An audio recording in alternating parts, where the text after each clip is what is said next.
16th, 2025. Has everybody had an opportunity to review the agenda? Yes. We have. All right, Pledge of Allegiance. I pledge allegiance to the flag of the United States of America and to the republic for which it stands, one nation, under God, indivisible, with liberty and justice for all.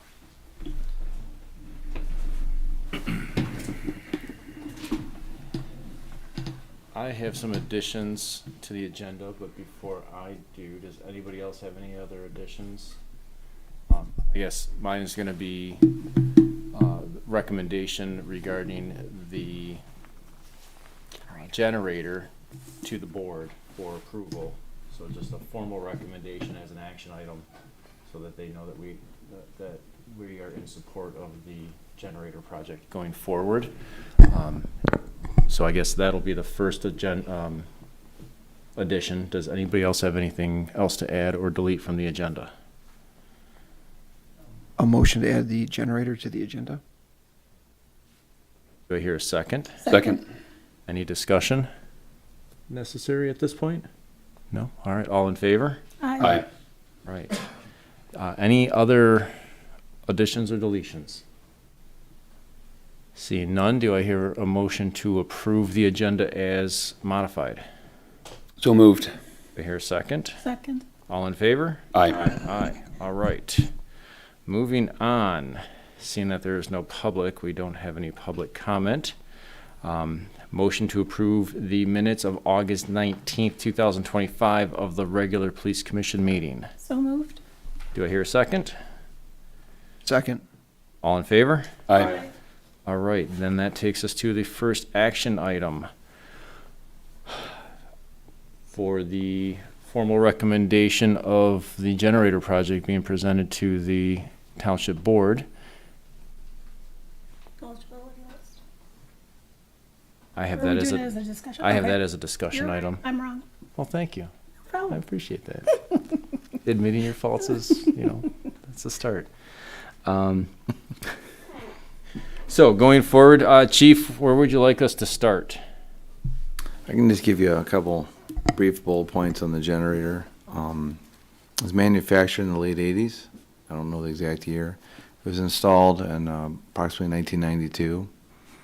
The last couple of years, we've conducted stress checks on it and maintenance every year, oil, and then they run it at the full 80 kilowatt rate for 4 hours.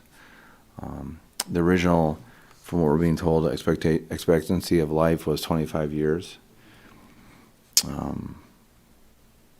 We actually, as of last Friday, I spoke to our generator maintenance person, the company, and we were discussing that it's got a slight oil leak. He's going to come look at it. Wendy scheduled an appointment and scheduled the yearly maintenance we usually do at the end in the fall.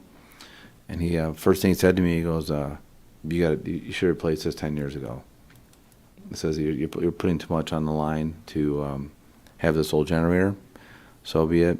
If the generator does go down, per his estimate, it'd be about $900 to $1,100 per day to rent generators to support the PD. And it would take, if you want to get a new one, it's going to take a couple months to get it. You just can't go to one of the dealerships and buy a new car. Like you can go to a dealership and buy a new car, you can't buy a generator like that. Didn't you also say it was like a $2,000 initial drop off? For the temporary ones, yes. That's part of it, yes, it is. So the initial, if we need a temporary, it's $2,000 basically for the delivery. And then how much per day? That's his estimate, $900 to about $1,100 a day. Okay. They got to go get these generators, and it's not like they have 80 kilowatt generators laying on the shelf somewhere. Sure. So they have to get it from far away. This is how it was explained to me. I think we started this about 3 years ago. Right. Trying to get this Well, and process going.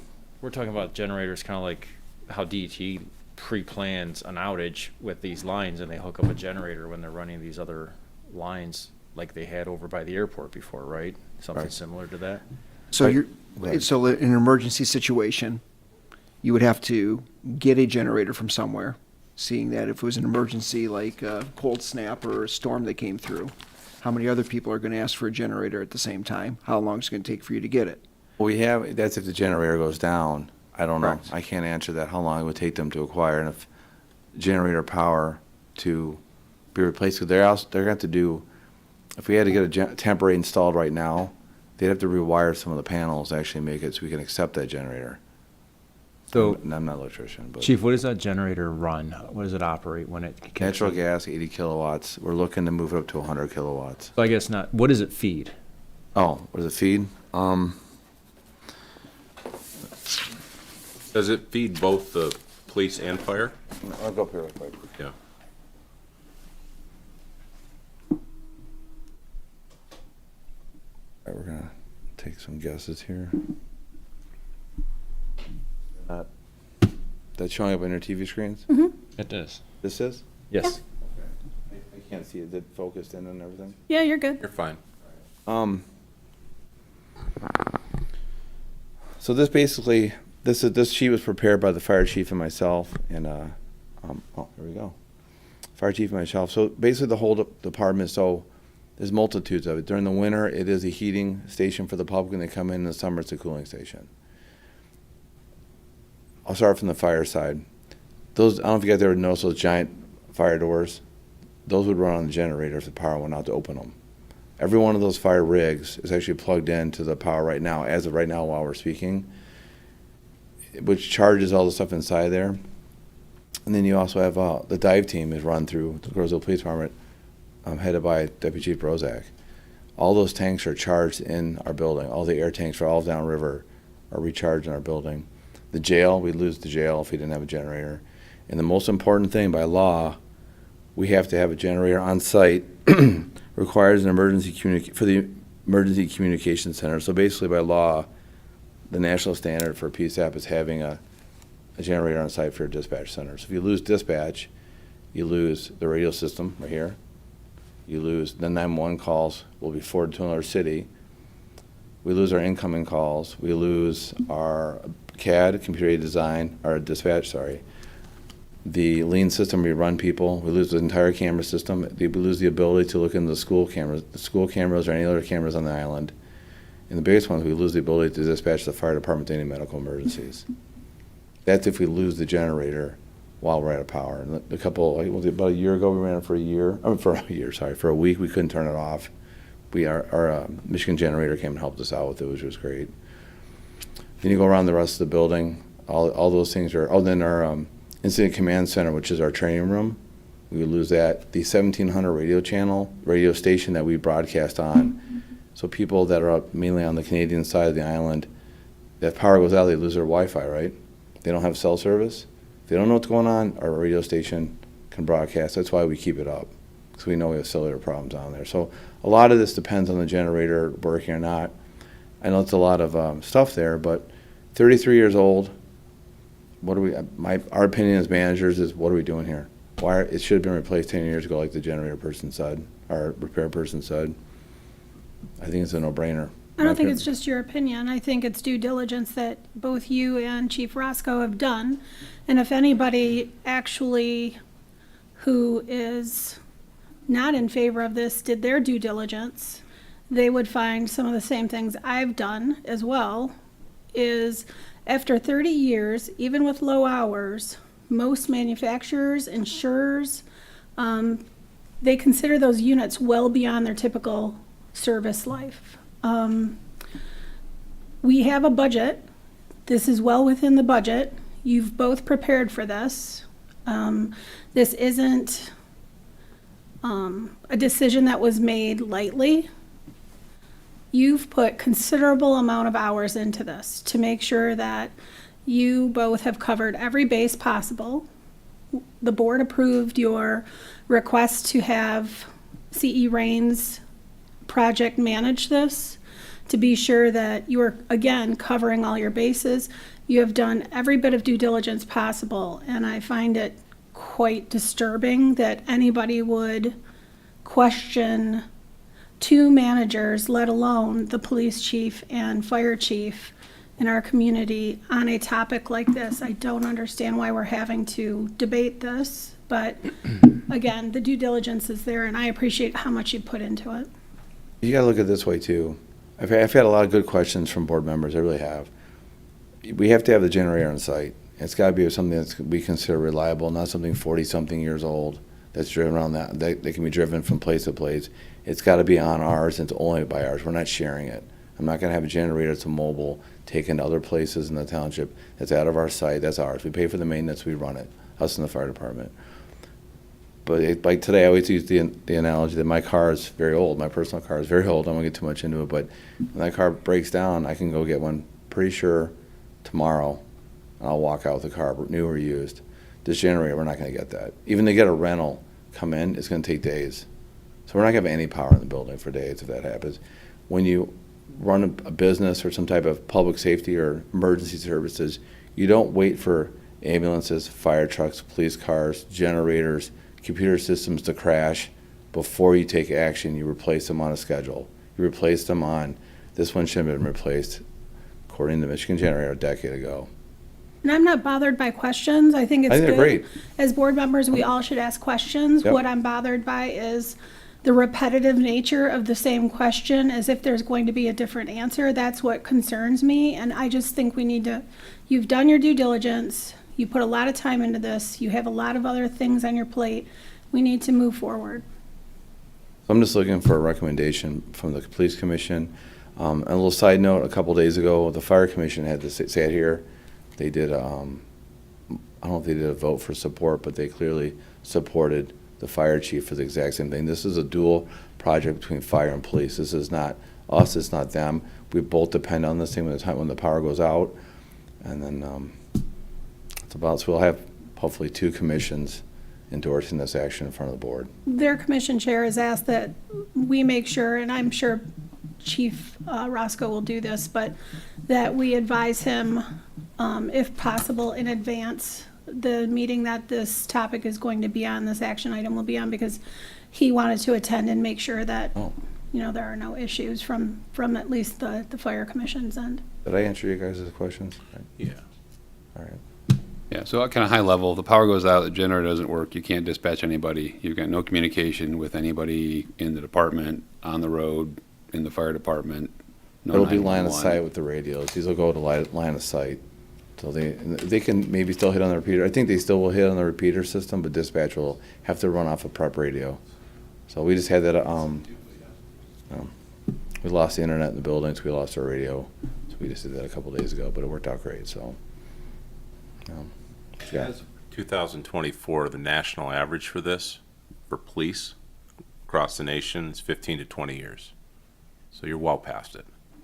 That's where we keep being told. And I appreciate all the answers, but when you have people that are not as part of the township or part of the police department or public safety and fire department, I would hope they would trust us to make these decisions and not make personal politics or hobbies Yeah, and take over the situation. It's a big expense. It's not something you want to spend money on, but this, I think, is the prudent thing to do, is to get this thing replaced. It's clearly a public safety issue. I appreciate it. You've checked off the life cycle, So. needs and assessment, and the budget side of it. So just so you guys know,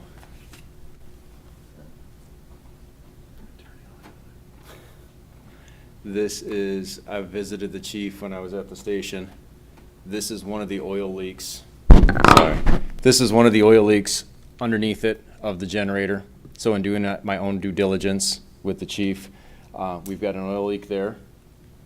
We have another oil leak that is consistent on the other side of the motor. These are 2 separate pans catching the oil leaks. And then, so this is from the oil pan itself dropping down. And then we also have the intake manifold, which is the oil pressure sensor right here, where it's leaking out of between the intake manifold and the oil pressure sensor. So this thing has some pretty significant wear and tear on it just from age of sitting. It's like an old car. It sits there, gaskets get old, they dry rot, things start to leak, then you have catastrophic results later. So We do run it every week, though. It is run every single week for an hour. Is that an hour? an hour. Hour a week, so. But we do have, just to make sure the public's not alarmed by those pictures, we did schedule maintenance to come in and address that. I don't know how they're gonna get underneath there and take it apart, but, no, we've asked a couple different electricians to come in, or engineering or generator groups. What is the remaining viability on the generator? All they can do is look at it. I'm not gonna let them take it apart. I'm not gonna let them start, I know there's different ways you can test it, but they're not gonna be able just by looking at it. And our generator guy, we do trust. He's gonna come in is it next week or 2 weeks? Yeah, so come in and check it. So the other thing that was mentioned, and I want to make sure we say this clearly, it was asked if we had offered this to anybody, if this would be repurposed somehow. Now, after Scott showing the photos, just to clarify, this was offered to other department heads. This is out there, it's available if somebody thought that they somehow could move it, make sure it runs properly, etc., to wherever they moved it to. But just like with anything else, when you move it and it's at that age, you're risking the potential for, again, the cost of the move, the cost of the install, and then just hoping that it would work. But I just want to clarify that because that also seemed to be a concern. We're not gonna pay for that out of our budget. Oh, either. absolutely not. That wouldn't be the cost of our department. The funding for this is through a cell tower. It is not through the police or fire budgets. This is a cell tower fund that we've been, for years, putting away money to do this project. So we're gonna have a little bit of room at the top left over, but that's for the next project. That's important for everybody to know that, too. That's why I wanted to say that it's not coming from the police budget or the fire budget. It's coming from the cell tower fund that's generated by cell tower revenues behind the department. We get a portion of it. We've been saving it for years to do this project. So we thought this out. We started this 3 or 4 years ago. I don't remember. So it's a need and you have the funds available to do the project. So in my opinion, it's a complete no-brainer. That's all I got. Show's over. I'm ready for a vote if you guys are. I am as well. Ready? All right. All in favor? Aye. Aye. Aye. Hearing no nays. Action item passed. So, Chief, we will, I guess, put together a formal letter to take to the township so that they have a formal recommendation from us to go Would forward. Ms. Shelton present that? Sure, Is that how that would work? we can, absolutely. Very good. All right, moving on. Sorry, I lost my agenda when I pulled the pictures up.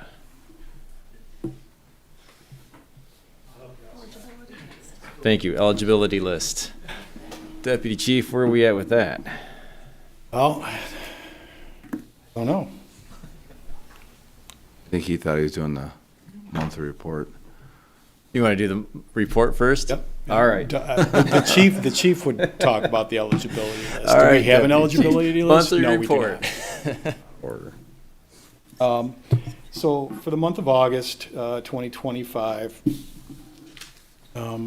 we had 461 total calls for service, 713 incoming calls to dispatch, 138 911 calls, so 911 emergency calls. Traffic stops were down a little bit this month. We had 66, 10 citations, 8 notices to appear, 55 verbal warnings, 23 security notices, 10 welfare checks, and 2 warrant arrests, 1 OWI.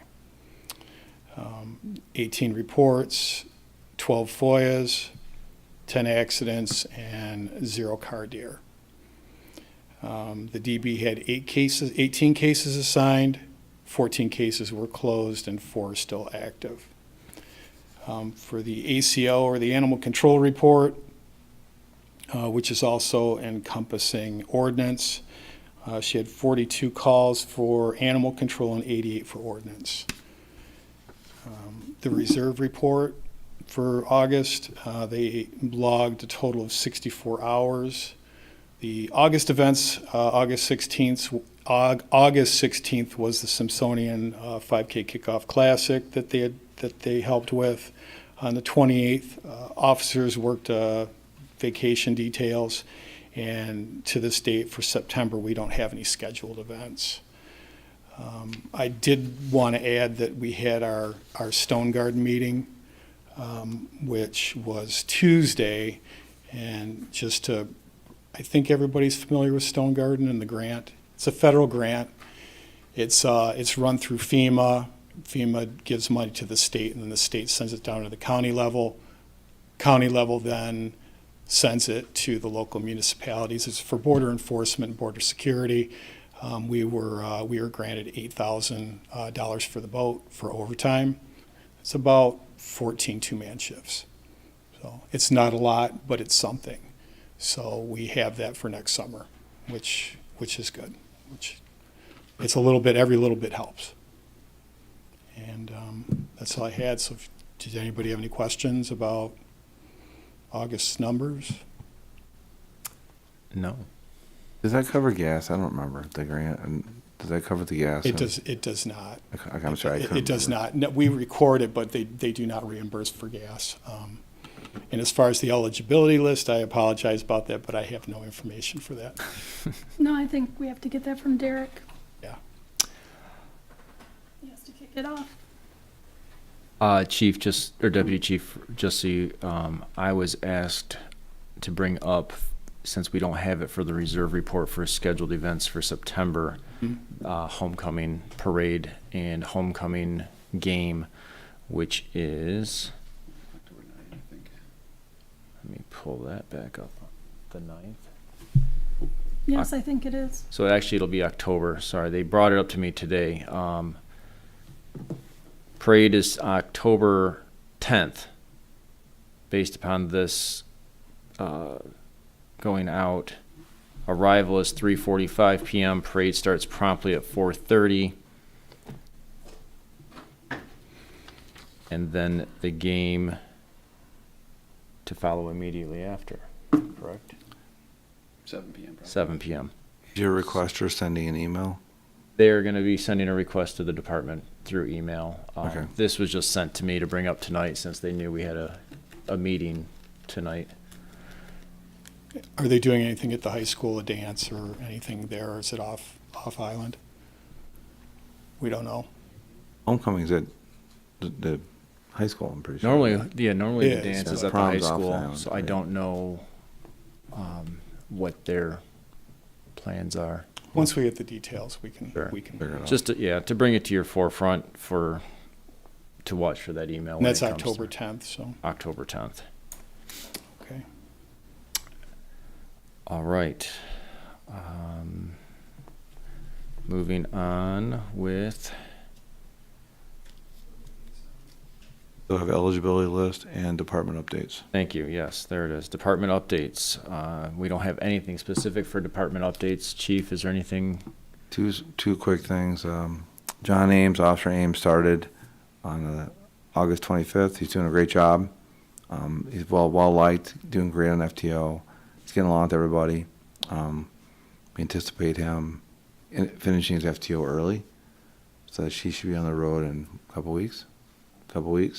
He's doing exceptionally well. He had, having prior experience, familiar with our system, that's half the battle. We had somebody that's hitting the ground running, basically. The hardest part is getting him logged into everything and getting that all worked out, but he's doing phenomenal. A little familiar with the community, things Yep. like that too, so that Yes. seemed to help. He lives here. Geography, he did really, really well.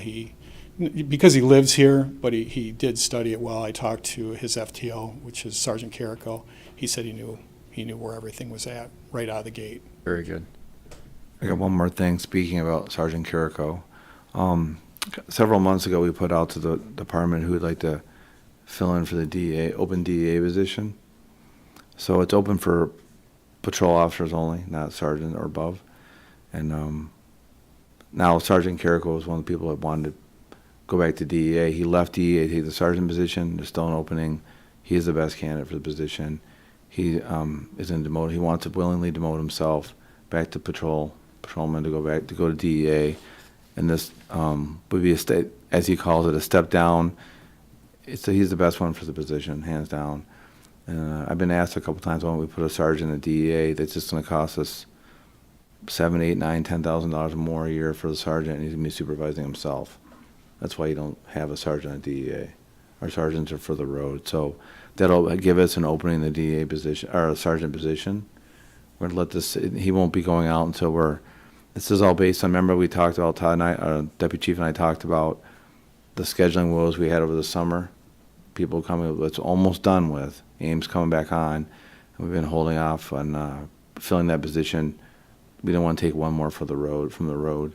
So now with Carrico, we anticipate sometime in October going back to DEA. So then we'll have to fill that sergeant position after that time. So it'll be the next up. So. Sure.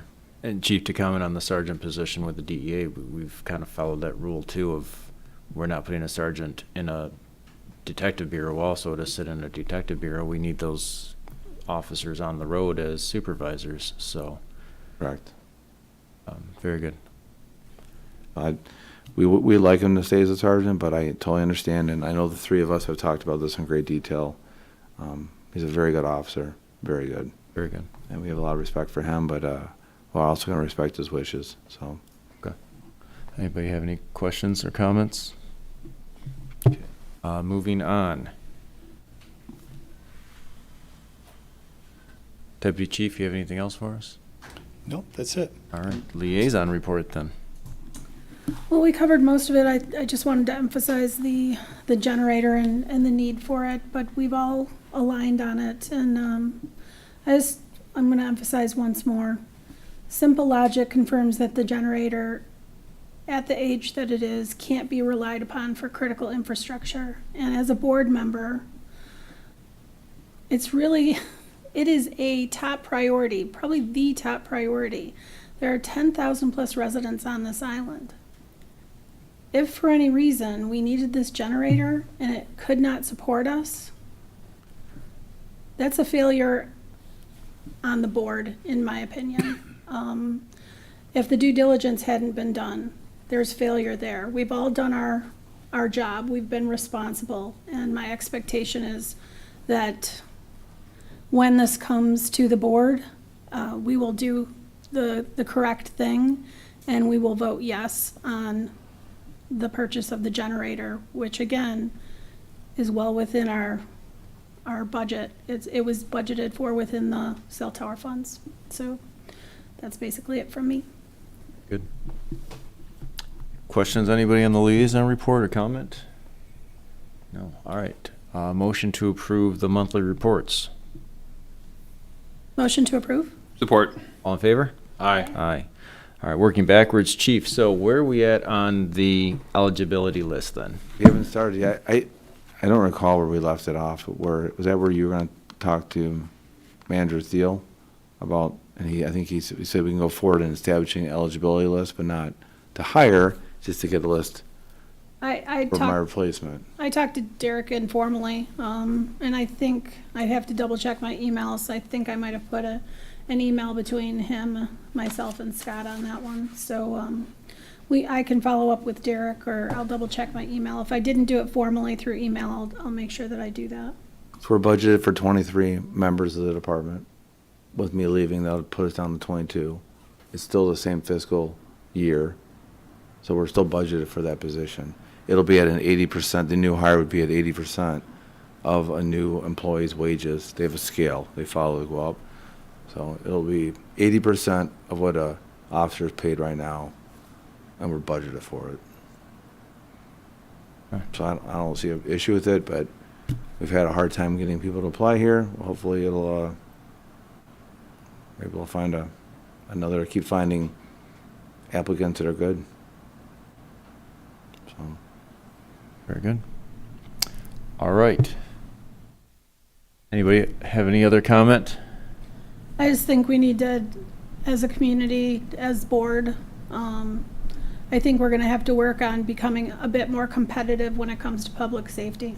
That's just my opinion. I've expressed it previously several times, and I think we have to become more competitive. That's my only comment. Good. All right. Seeing nobody for public comment, do I hear a motion to adjourn? So moved. Second? All in favor? Aye. Aye. Aye.